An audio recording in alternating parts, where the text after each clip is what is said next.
बिस्मिल्लाहिर्रहमानिर्रहीम। अस्सलाम वालेकुम दोस्तों, आज की इस वीडियो में मैं आपको बताऊंगा कि नादरा के नए और अपडेट तरीके के मुताबिक बीवी का शनाख्ती कार्ड शोहर के नाम पे कैसे बनाया जा सकता है। तो उसके लिए आपने सिंपल पाक आइडेंटिटी की मोबाइल ऐप जो है अपने मोबाइल में इंस्टॉल और डाउनलोड कर लेनी है। तो एप्लीकेशन अप्लाई करने के लिए आपने इस पर क्लिक करना है। जैसे ही आप क्लिक करेंगे तो ये आपसे ईमेल और पासवर्ड रिक्वायर करेगा। अगर आपका अकाउंट रजिस्टर नहीं है तो पहले आप अपने अकाउंट को रजिस्टर कर लें। अगर आप नहीं जानते कि किस तरह से अकाउंट को रजिस्टर किया जाता है, उस पर मेरी एक मुकम्मल वीडियो मौजूद है, लिंक मैं डिस्क्रिप्शन में डाल दूंगा। आप लिंक पे क्लिक करके अकाउंट रजिस्ट्रेशन का मुकम्मल तरीका वहां से सीख सकते हैं।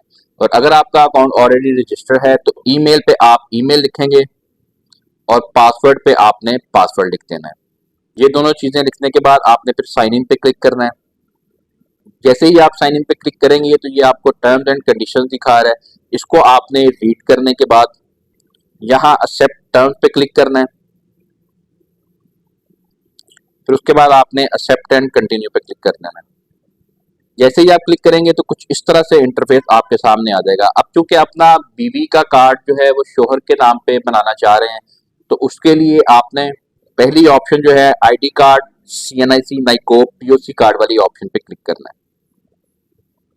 जैसे ही आप क्लिक करेंगे तो यहाँ पर दो ऑप्शन दे रहा है आपको, अप्लाइंग फॉर सेल्फ और अप्लाइंग फॉर ब्लड रिलेटिव्स की। तो यहाँ पर आपने देखना है कि अगर तो ये पाक आइडेंटिटी का अकाउंट जो है एप्लीकेंट का खुद का अकाउंट है, तो आपने अप्लाइंग फॉर सेल्फ वाली ऑप्शन पे क्लिक करना है। अप्लाइंग फॉर सेल्फ वाली ऑप्शन पे उस सूरत में क्लिक करना है आपने कि अगर ये नादरा का पाक आइडेंटिटी का अकाउंट आपका खुद का है तो फिर आप अप्लाइंग फॉर सेल्फ की ऑप्शन पे क्लिक करेंगे। लेकिन अगर आप किसी ब्लड रिलेटिव के अकाउंट से अप्लाई कर रहे हैं तो फिर आपने अप्लाइंग फॉर ब्लड रिलेटिव की ऑप्शन पे क्लिक करना है। जैसे ही आप नेक्स्ट पे क्लिक करेंगे तो यहाँ पर आपको मजीद वो चार ऑप्शन दे रहा है। तो यहाँ पर हम जो एप्लीकेशन अप्लाई कर रहे हैं वो बीवी का आईडी कार्ड शोहर के नाम पे बनाना चाह रहे हैं। तो उस सूरत में आपने update card, get new updated card वाली ऑप्शन पे क्लिक करना है। जैसे ही आप क्लिक करेंगे अब एप्लीकेंट के फिंगर रिक्वायर कर रहा है वो, तो यहाँ पर आपने वेरीफाई एप्लीकेंट फिंगरप्रिंट पे क्लिक करना है। जैसे ही आप क्लिक करेंगे वो आपसे पूछ रहा है कि आप किस हाथ के फिंगर जो है वो स्कैन करना चाह रहे हैं। यहाँ वो आपको चार ऑप्शन दे रहा है, left hand, right hand, left thumb, right thumb की। आप जिस हाथ के भी फिंगर स्कैन करना चाह रहे हैं उस पर आप क्लिक करें। जैसे ही आप क्लिक करेंगे तो वो अब आपको बता रहा है कि आपने अपने हैंड की पोजीशन किस तरह से रखनी है। इसको आपने यहाँ पर कंटिन्यू कर देना है। जैसे ही आपके फिंगर सक्सेसफुली स्कैन हो जाएंगे वो आपको एक्सेस स्कैन कंप्लीट का दिखाएगा, तो आपने यहाँ पर नेक्स्ट कर देना है। जैसे ही नेक्स्ट करेंगे तो आपके फिंगर जो हैं वो सक्सेसफुली स्कैन हो चुके हैं और आप नेक्स्ट स्टेप पे आ चुके हैं। यहाँ पर आपको वो एप्लीकेशन डिटेल बता रहा है, तो आपने थोड़ा सा नीचे आना है। मोबाइल ऑपरेटर में आपने अपने मोबाइल का नेटवर्क सेलेक्ट करना है। AJ के रेजिडेंस स्टेटस में आपने अपना आज़ाद जम्मू कश्मीर रेजिडेंट बताना है। अगर आप आज़ाद जम्मू कश्मीर रेजिडेंशियल स्टेटस है आपका तो AJ के रेजिडेंट पे क्लिक करें। अगर नहीं है तो आपने फिर नन पे क्लिक कर देना है। फिर उसके बाद वो आपसे पूछ रहा है कि जी आपके कार्ड की डिलीवरी आप कहाँ पर चाहते हैं। तो अगर तो आपका प्रेजेंट और परमानेंट एड्रेस सेम है तो दोनों में से कोई भी ऑप्शन सेलेक्ट कर लें, और अगर दोनों डिफरेंट हैं तो जहाँ भी आप अपने कार्ड की डिलीवरी करना चाह रहे हैं उस ऑप्शन को सेलेक्ट कर लें। फिर उसके बाद जी नीचे आपसे पूछ रहा है एप्लीकेशन प्रोसेसिंग प्रायोरिटी, आपने किस प्रायोरिटी में अपनी एप्लीकेशन अप्लाई करनी है, अर्जेंट करनी है, नॉर्मल करनी है, एग्जेक्टिव करनी है। आपने यहाँ पर अपने हिसाब से अपनी ऑप्शन को सेलेक्ट कर लेना है। जैसे ही आप अपनी प्रोसेसिंग प्रायोरिटी सेलेक्ट करेंगे आपको वो फीस विद डिलीवरी फीस जो है वो आपको शो कर देगा। फिर उसके बाद आपने यहाँ पर स्टार्ट एप्लीकेशन पे क्लिक करना है।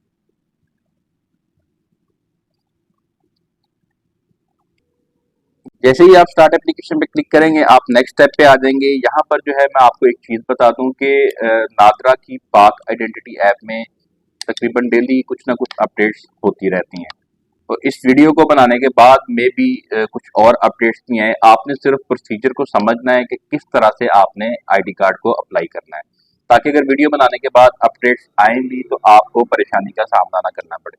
यहाँ पर आपने ये इस प्लस के निशान पे क्लिक करना है।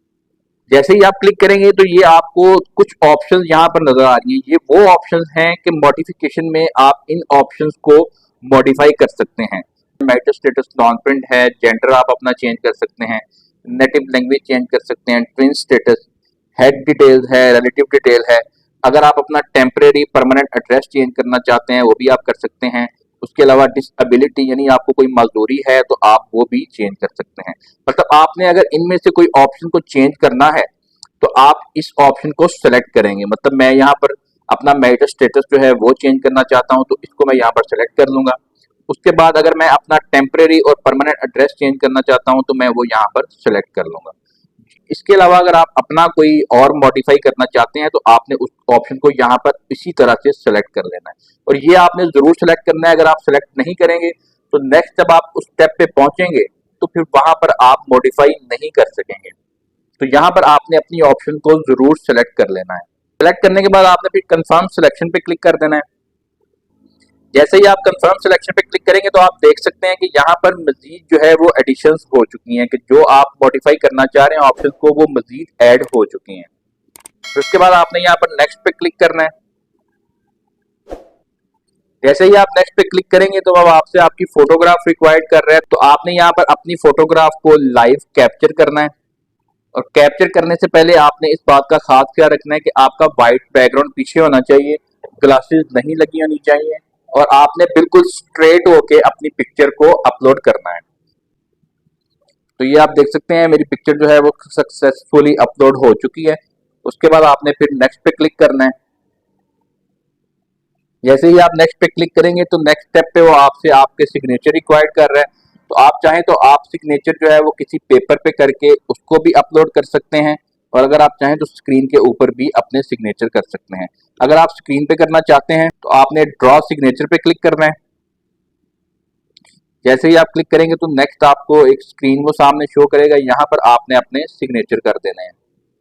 सिग्नेचर करने के बाद आपने सेव पे क्लिक कर देना है। फिर उसके बाद आपने नेक्स्ट पे क्लिक कर देना है। तो जी दोस्तों जैसे ही आप नेक्स्ट पे क्लिक करेंगे तो आप नेक्स्ट स्टेप पे आ जाएंगे और यहाँ पर जो है वो अब आपसे एप्लीकेंट की पर्सनल डिटेल रिक्वायर्ड कर रहा है। नाम वगैरह उसने पहले से लिखा हुआ है, बाकी जो ऑप्शन मॉडिफाई करना चाह रहे हैं आप वो कर सकते हैं। तो यहाँ पर अनमैरिड पे मैं यहाँ पर मैरिड करूँगा। नेटिव लैंग्वेज सेलेक्ट करनी है आपने। ब्लड ग्रुप जो है अगर आपको पता है तो आप लिखते हैं, नहीं तो आप नन भी लिख सकते हैं। फिर उसके बाद आप नीचे आएंगे। आइडेंटिफिकेशन मार्क अगर आपका कुछ है तो आप लिखते हैं, नहीं तो आप नथिंग भी लिख सकते हैं। उर्दू में भी आप अपना आइडेंटिफिकेशन मार्क लिखेंगे। फिर उसके बाद आप नीचे आएंगे। फिर उसके बाद आपने करंट रेजिडेंसी टाइप जो है वो आपने सेलेक्ट करनी है। आपने अपने हिसाब से अपनी ऑप्शन को सिलेक्ट कर लेना है। फिर उसके बाद आप नीचे आएंगे। ईमेल पे आप ईमेल लिखेंगे। मोबाइल नंबर जो आपका है वो आप मोबाइल नंबर भी लिख सकते हैं। फिर उसके बाद आपने कंटिन्यू पे क्लिक कर देना है। जैसे ही आप कंटिन्यू पे क्लिक करेंगे तो आप नेक्स्ट स्टेप पे आ जाएंगे। यहाँ पर वो आपसे बर्थ डिटेल्स रिक्वायर्ड कर रहा है। बर्थ कंट्री में आपने कंट्री का नाम लिखना है जहाँ पर आपकी बर्थ हुई है। बर्थ प्रोविंस में जिस सूबे में आपकी बर्थ हुई है वो लिखेंगे, आईडी कार्ड के मुताबिक आपने लिखनी है। बर्थ डिस्ट्रिक्ट जो है वो आपने लिखना है किस डिस्ट्रिक्ट में आपकी बर्थ हुई है और बर्थ तहसील में आपने तहसील लिखना है जिस तहसील में आपकी बर्थ हुई है। जैसे ही आप कंटिन्यू पे क्लिक करेंगे आप नेक्स्ट स्टेप पे आ जाएंगे। यहाँ पर जो है वो अब आपसे फैमिली डिटेल रिक्वायर्ड कर रहा है। तो सबसे पहले आपने हेड डिटेल लिखनी है। तो हेड डिटेल में आपने अपने हेड की डिटेल जो है वो लिखनी है। अगर आप शादीशुदा हैं तो आप स्पाउस को भी अपना हेड सेलेक्ट कर सकते हैं। तो हेड सिटीजन नंबर लिखने से पहले आपने रिलेशन विद हेड जो है वो आप देख लें कि आपका हेड जो है वो कौन है। अगर आपके पेरेंट्स आपके हेड हैं तो आप पेरेंट्स पे भी क्लिक कर सकते हैं। तो जो भी आपकी यहाँ पर ऑप्शन है आपने उसको सेलेक्ट कर लेना है। तो मैं यहाँ पर स्पाउस पे क्लिक कर रहा हूँ। तो जो भी आपका हेड है उसी का आपने शनाख्ती कार्ड नंबर भी सिटीजन नंबर की जगह पर लिखना है। फिर उसके बाद नीचे वो आपको ऑप्शन दे रहा है प्रिंट फादर नेम। अगर आप यहाँ पर इस ऑप्शन पे क्लिक करते हैं तो आपका आईडी कार्ड जो है वो फादर नेम के साथ प्रिंट होकर आएगा। अगर आप इसको ऐसे ही छोड़ देते हैं तो आपका आईडी कार्ड जो है वो फिर हस्बैंड नेम पे प्रिंट होकर आएगा।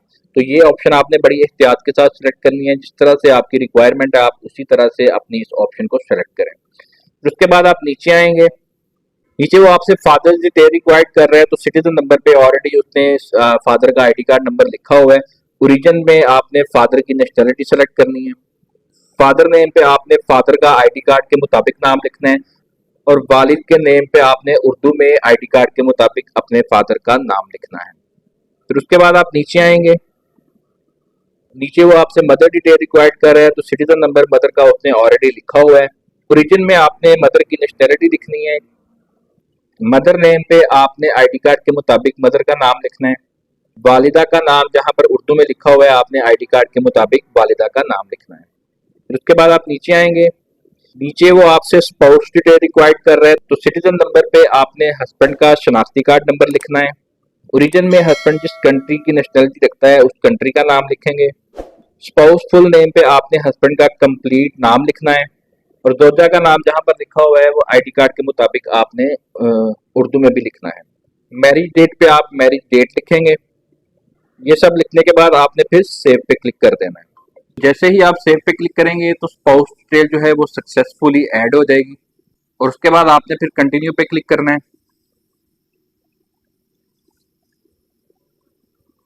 जैसे ही आप कंटिन्यू पे क्लिक करेंगे तो आप नेक्स्ट स्टेप पे आ जाएंगे। यहाँ पर जो है वो अब आपको एड्रेस शो कर रहा है जो आपके आईडी कार्ड पे प्रिंट होकर आएगा।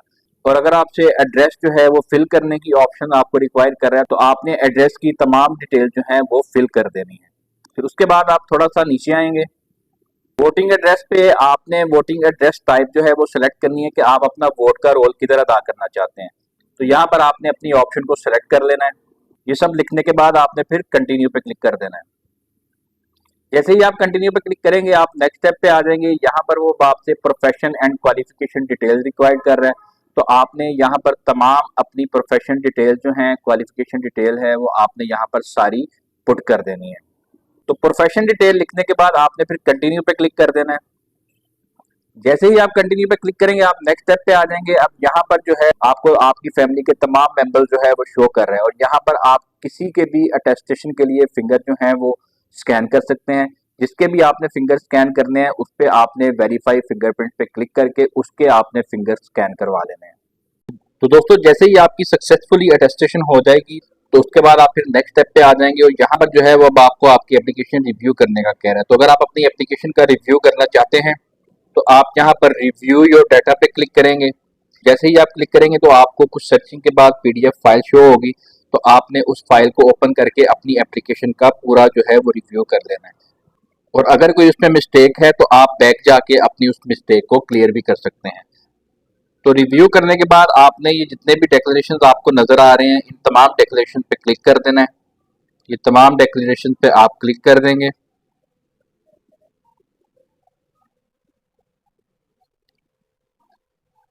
और क्लिक करने के बाद आपने फिर सबमिट पे क्लिक कर देना है। जैसे ही आप सबमिट पे क्लिक करेंगे तो अब आपको बता रहा है कि योर एप्लीकेशन सबमिट सक्सेसफुली।